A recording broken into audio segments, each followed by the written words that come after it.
मध्य प्रदेश, जिसके मिजाज को लेकर कहा जाता रहा है कि यहां चुनाव के दौरान वो सब नहीं होता। मसलन पोलिंग बूथ पर धांधली, मारपीट, हंगामा, मतदाताओं को डराना धमकाना वगैरह वगैरह। हालांकि ये सब गुजरे जमाने की बातें भी हो गई हैं। बावजूद इसके लेकिन विजयपुर के उपचुनाव में ये मिथक टूट गया है। विजयपुर से मतदान के दौरान की जो तस्वीरें सामने आई हैं वो कुछ ऐसी ही गवाही दे रही हैं और आरोप लग रहे हैं यहां से बीजेपी के प्रत्याशी रामनिवास रावत पर। तो भाजपा ने भी कांग्रेस समेत इलेक्शन कमीशन और प्रशासन पर इल्जाम लगाए हैं।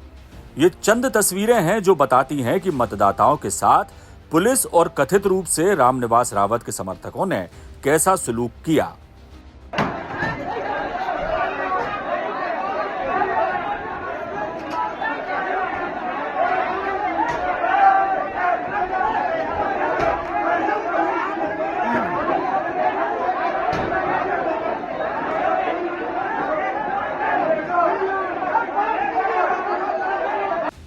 इतना ही नहीं, कथित रूप से पीठासीन अधिकारी को पीटने और ईवीएम पर कब्जे की बातें भी सामने आई हैं।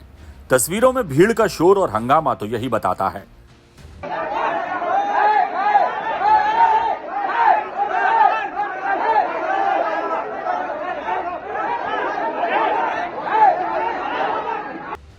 गौरतलब है कि इस हंगामे के बीच बीजेपी के प्रदेश अध्यक्ष वीडी शर्मा भी यहां पहुंचे, जिनसे सवाल किया गया कि उनका यहां आना आचार संहिता का उल्लंघन है, तो वो बगलें झांकते नजर आए।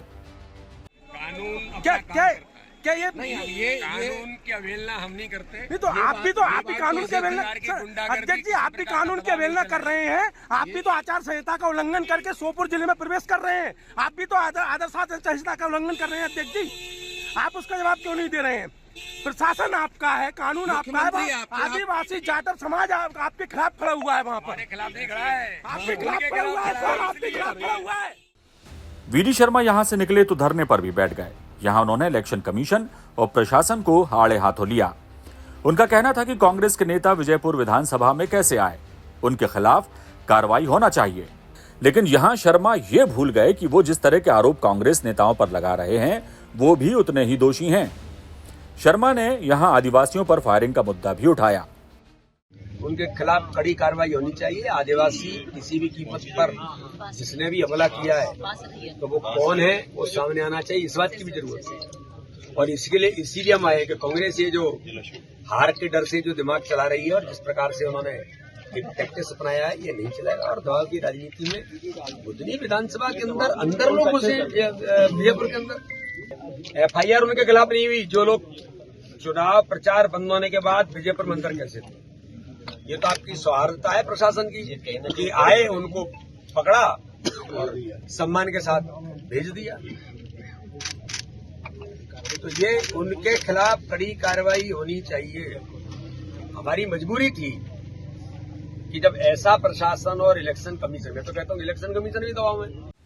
आपको बताते चलें कि मतदान से 2 दिन पहले यहां 2 आदिवासियों पर फायरिंग की गई थी और ठीक मतदान के दिन पोलिंग बूथों पर हंगामे के मंजर बताते हैं कि इसके पीछे कहीं ना कहीं हार का डर है।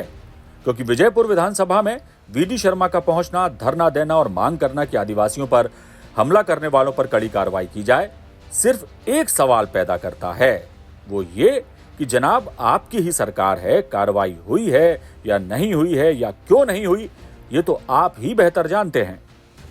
बहरहाल विजयपुर उपचुनाव साख का सवाल है कांग्रेस और बीजेपी के लिए, लेकिन साख बचाने के फेर में कथित रूप से उलटफेर की बाजीगरी की गई, वो कहीं से कहीं तक एक्सेप्टेबल नहीं है। ब्यूरो रिपोर्ट, चौथा खंबा।